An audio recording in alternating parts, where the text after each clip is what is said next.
สบายดีสบายดีตอนเที่ยงเที่ยงมาพบมาพอกับซองเบาเสือตามเคยวันนี้เบาเสือมาพักเที่ยงเนาะก็ได้พักเที่ยงมากินข้าวมาเบิ่งกันเบาเสือได้อย่างกินได้ยินเป็นตอนเที่ยงแทนขับปุ้นแจวขิงคือเก่าพี่น้อง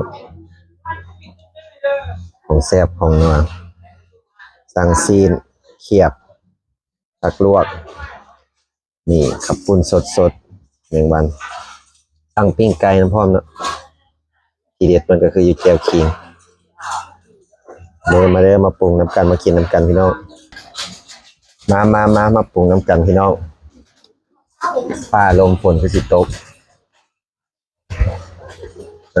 ก่อนอื่นเบิดใส่ขิงลงไปปรุงจัดเนี่ยเด้อวันนี้เป็นอยากกินโดนละ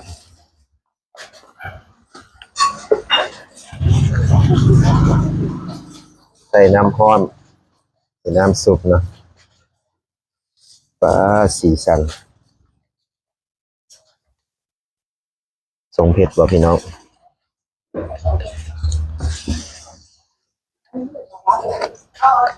ใส่ผงวิเศษ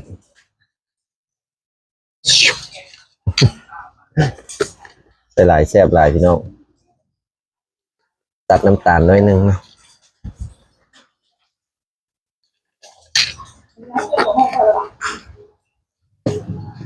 นี่ทีเด็ดมันปลาแดกนัวปลาแดกแซ่บราดลงไปปรุงตามใจมากเนาะให้มักเค็มมักนัวมักหวานก็แล้วแต่คนส่วนเบาเสือกินรสชาตินะเนี่ยมันอยากกินจัดๆเนี่ย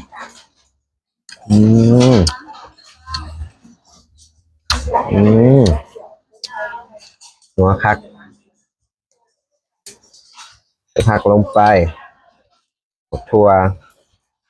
ผักกันจองผักลวกผักกันจองกะหล่ำมากินกับหมูยองการที่เก่าผักเคียง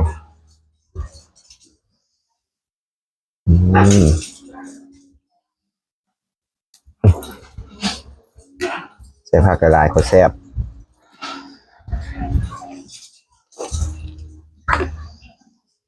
นี่ถั่วงอกลงไป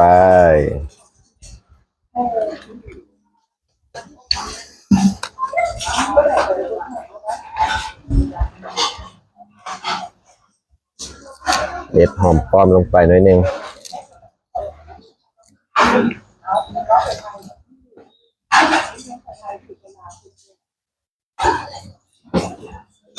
โอ้ใหญ่แท้วะหัวไก่อก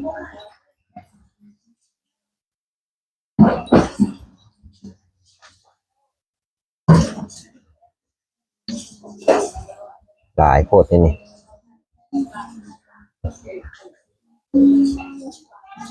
ไปใส่เส้น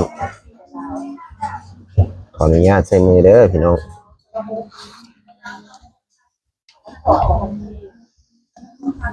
ตามด้วย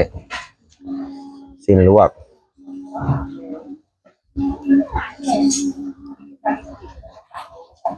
ตะกินบอเป็นตะกินบอเอาเลยลงไป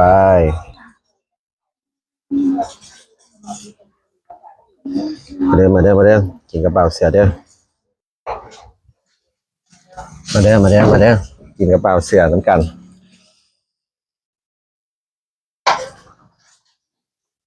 ยั่วโดนแล้วบ่ได้กิน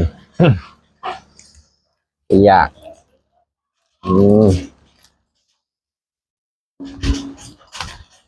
ฟ้าลมพี่น้องเอา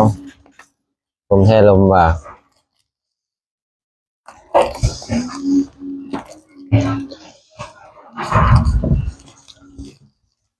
ฝนจิตโตพายุเข้ามาอีกแล้ว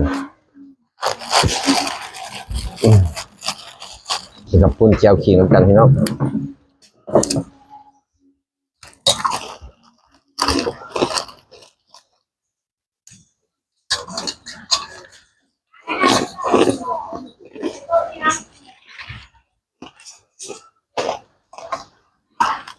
ห้างเก่าห้างเดิม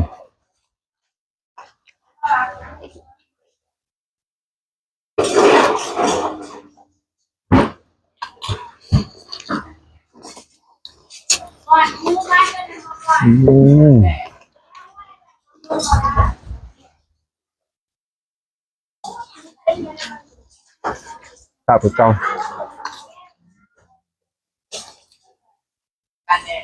มา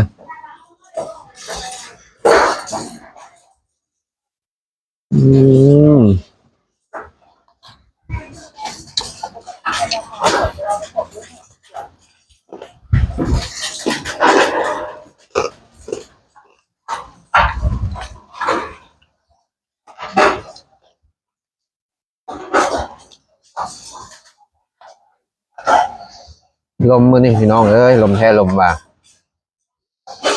ได้แต่ลมแต่บ่ได้ครบน้ำขับ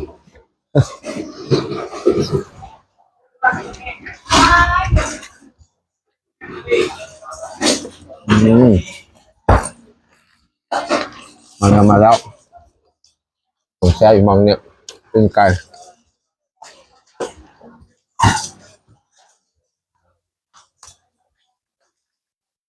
ของแซ่บของนัว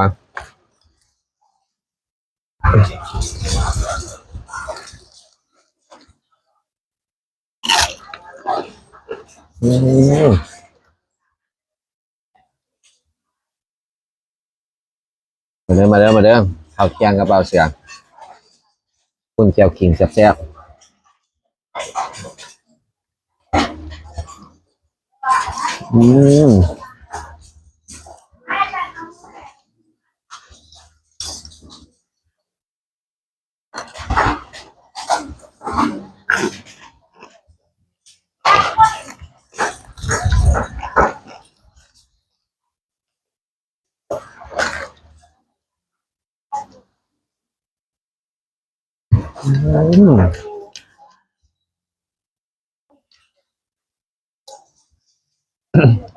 เสียงลมเด้อพี่น้องเสียงเซลลมเนี่ยมันนี่ลมฟ้าลมพายุเข้าคือฝนที่ตกแหละ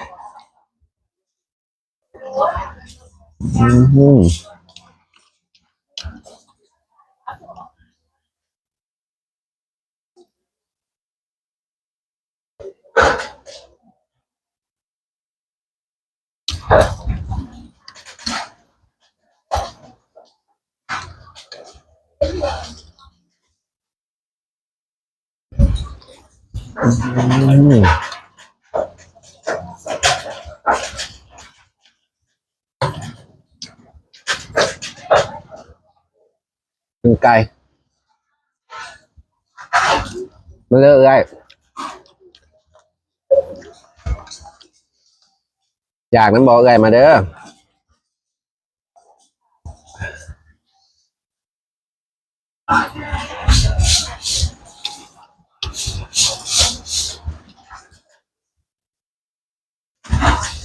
ท่านเก่าเขามากินนะ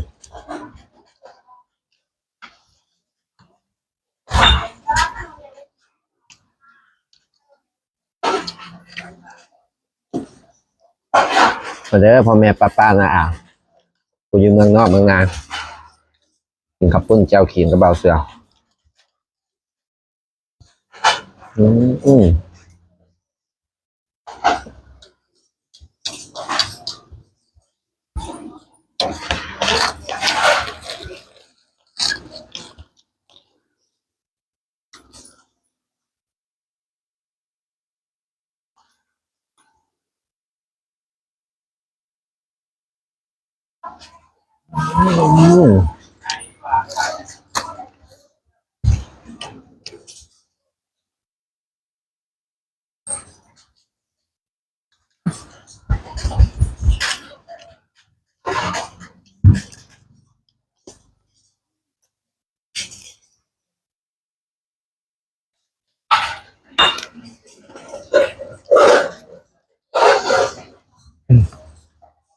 มาส่วนนี้มีบุฟเฟ่ตำฮง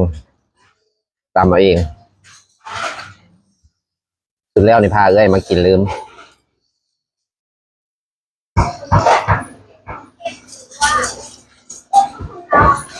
อื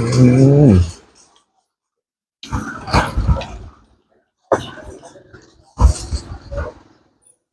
ครับ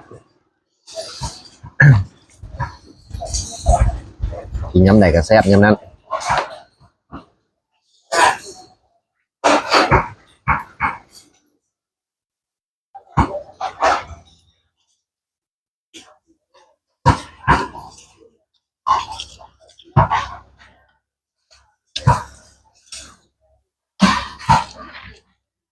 ก็ได้กินข้าวเที่ยงพี่น้อง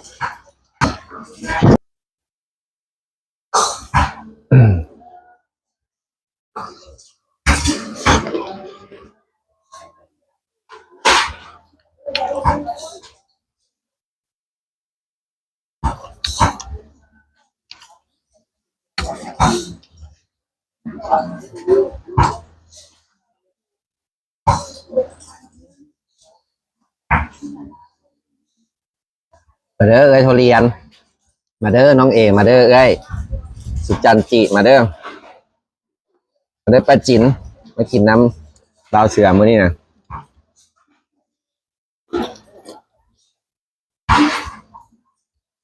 ผมมาปุ้นเก้าคืน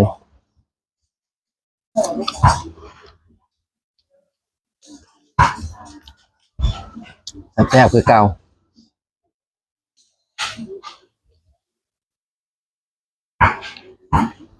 มาเด้อแม่แม่ป้าป้าคนอยู่เมืองนอกเมืองนาเอ้ยพี่ๆทุกคน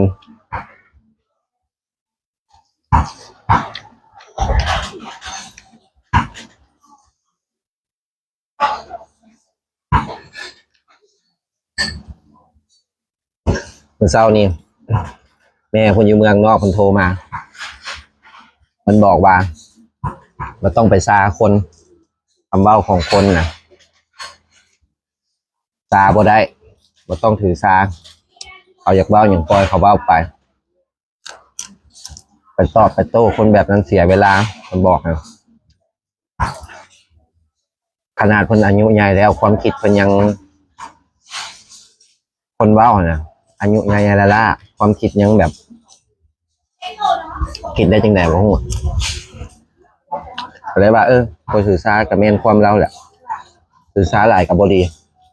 ปล่อยเขาเว้าหยังไปกับเว้าไปเลยบ่ต้องตอบบ่ต้องโต้แล้วก็แล้ว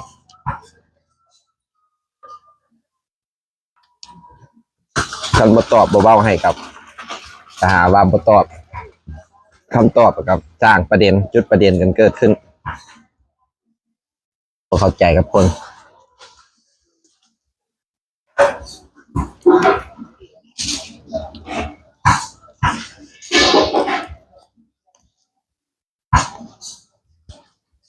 บ่สื่อสารแล้วก็แล้วเนาะพี่น้องเนาะปล่อยเพิ่นเว้าไปเพิ่นเมื่อยเว้าบ่หักสิเช้าเองแต่ว่าเข้ามายามใดมาเว้าประเด็นอยู่ตลอดเรื่อยๆ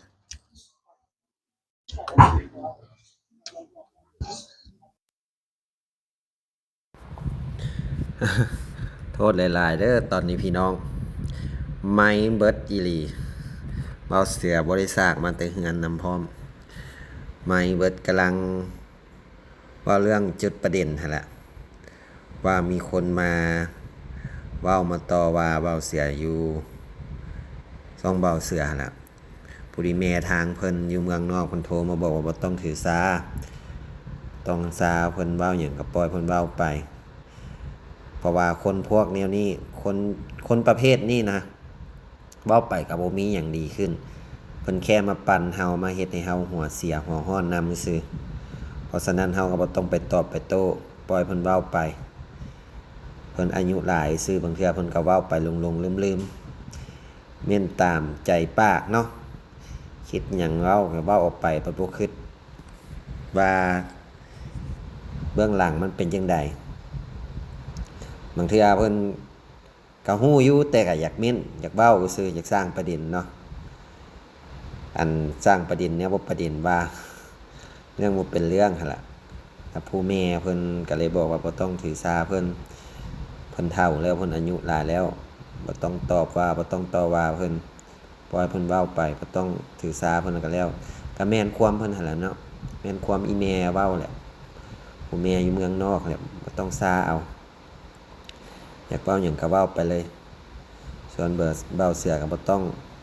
ตอบบ่ต้องโต้ปล่อยเพิ่นเว้าไปอยู่นิ่งๆดีที่สุดละไมค์เบิดเด้อพี่น้องไมค์เบิดทานก็เลยได้มาพากย์เสียงอีกแล้วนี่บ่ได้เสกไมค์อีกปกติจะเสกไมค์ก่อนเนาะจมอยู่คนเดียวเลยนี่ จมปากอยู่คนเดียวมากินน้ำเบาเสือแซ่บๆยั่วๆคือเก่ากับปุ้นแก้วคิงยังแซ่บๆคือทอดพ่อแม่ลุงป้าน้าอาผู้อยู่เมืองนอกเนาะผู้เพิ่นคนก็ยังบ่ทันได้มากินมาลองซีมเบิ่งเอกลักษณ์เนาะอยู่เวียงจันทน์นี่แม่นกับปุ้นแก้วคิงแซ่บๆกินกับลวกผักกันจองมีลวกผักกันจองผักบงผักกะหล่ำเนาะปิ้งไก่ทาปลาแดกน้ำแซ่บๆมันก็มีป่าเผาน้ำพร้อมนะพี่น้องแต่เบาเสือบ่ได้สั่งเบาเสือสั่งแต่ปิ้งไก่ทาปลาแดกกับซีนมากินซื่อว่าของโปรดของแซ่บนะอันสั่งมากินนี่ก็สุดน้อยซื่อนี่ได้บ่ก็หลายพุ่นสุดน้อยก็ได้หลายกินประมาณ 3-4 คนพุ่นแหละแต่ก็มากินน้ำหมู่ของการ2คนคือเก่าขนาดกิน2คนก็ยังกินบ่เบิดซ้ำเลยในห่อกลับบ้านน้ำพร้อมนี่กับห้องการสังเกตเบิ่งลมนะพี่น้องฟ้าลมฝนก็สิฝนสิตกนี่ลมแท้ลมว่าพายุเข้าแน่เพิ่นว่าพายุเข้ามันใกล้แคมป์ของมันก็อยากลมแน่เนาะพี่น้องฟ้าลมแท้ฟ้าลมว่านี่สิตอนไก่นะตอนไก่ทาปลาแดกแซ่บๆมาเด้อกระเป๋าเสียห้านนี้ห้านประจำอีหลีห้านอยู่แถวแคมป์ของมีเวลาเนาะไผได้มาฟังลาวไผได้มาลาวมาเวียงจันทน์ลองมาซีมเบิ่งห้านนี่มันใกล้กับริมโขงใกล้กับเค็มของนะขับปุ้นแจ่วขิงปิ้งไก่ทาปลาแดกเข้ากันอำล่ำเนาะแซ่บๆห้านอื่นก็แซ่บแนวนึงแต่ว่าเบาเสือมักรสชาติห้านนี้ปลาแดกมันแซ่บนะมักพาพวกอ้ายมากินตลอดดอกห้านนี้นะขับปุ้นเพิ่นขับปุ้นบีบสดๆใหม่ๆแซ่บๆน้ำพร้อมกินยำใดก็แซ่บยำนั้นเนาะ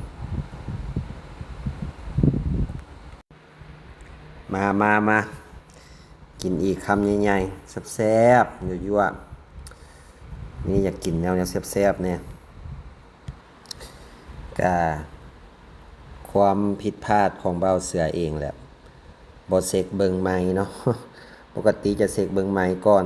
บ่สากไม้มาแต่บ้านน้ำพร้อมฟ้าวแน่อีหยังครับฟ้าวน้ำเวียกน้ำงานเนี่ย ขอโทษพี่น้องป้องปรายหลายๆที่บ่ได้ยินเสียงน้ำพร้อมเนาะได้มาพากอยู่นอกเอาปกติก็สิให้เก็บภาพบรรยากาศได้ยินเสียงการกินการอยู่นี่แหละแต่ว่าเบาเสือยอมรับว่าห้านนี่แซ่บอีหลีพี่น้องอยากให้เอื้อยแม่ป้าลุงน้าอาทุกคนเนาะน้องๆทุกคนที่เข้ามาเบิ่งเนี่ยอยากมากินมาลองชิมห้านนี่ถ้าผู้ใดได้มีโอกาสมานี่คันบ่ฮู้ห้านเดี๋ยวเบาเสือจะพาไปเนาะห้านมันก็อยู่แถวคันคูอยู่คูเวียงอยู่แถวเส้นแคมป์ของนี่แหละมาสิตอนไก่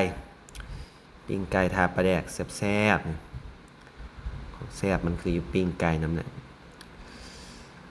ไก่ทาปลาแดกเห็นปีกไก่ปลาแดกเพิ่นแซ่บเนาะหลักๆเพิ่นเอือบปลาแดกแซ่บมันก็จึงแซ่บนำคันปลาแดกบ่แซ่บมันก็บ่แซ่บได้เนาะแซ่บหลายยำใดก็แซ่บยำนั้นมาเด้อพี่น้องทุกคน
มา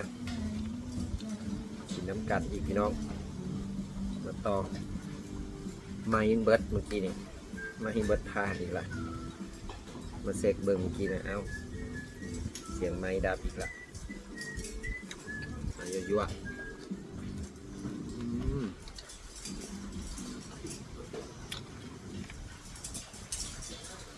ต้องกินกับผักนะผักลวก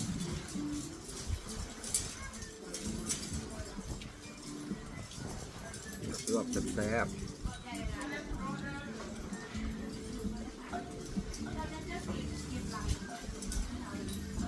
มืดเปล่าวะ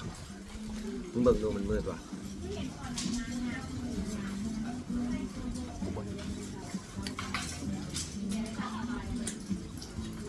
ข้าวต้มกูบนมือภาพบรรยากาศหลังจากกินอิ่มพี่น้องมาจากคิมของบ้านเฮาฝั่งนั้นกับฝั่งไทยเนาะน้ำของขึ้นแท้ขึ้นว่าฝนตกน้ำของขึ้นสอนก็บอกคงหน่วยนี้บ่พี่น้องน้อยๆต่ำๆเป็นมาพี่ดึกปลูกอยู่ติดน้ำคลองเลย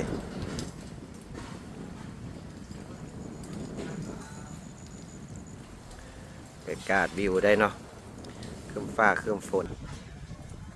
คลิปนี้เบาเสือกับสีฟ้าไว้ซ้ำนี่แหละเด้อก่อนอื่นเบิดเบาเสือกะโมเมนต์เบาเสือโบอยากเอ่ยถึงหาเนาะท่านเบาเสือเอ่ยถึงหากับมีประเด็นมีผู้หนึ่งมาเม่นอยู่ตลอดเว้าถึงเขาอย่างเขาบ่ได้เว้าถึงหาแล้ว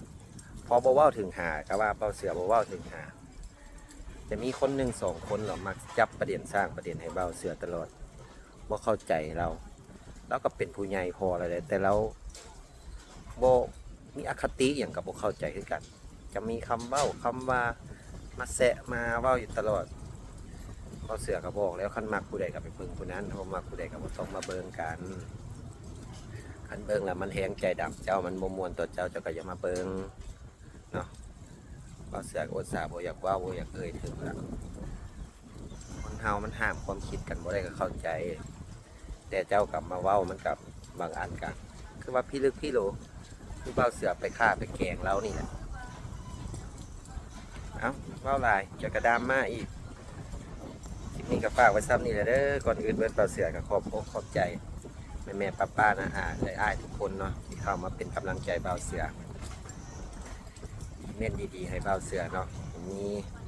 กำลังใจถ่ายคลิปต่อไปคลิปนี้ก็ฝากไว้ซ้ำนี่แหละไปก่อนสบายดี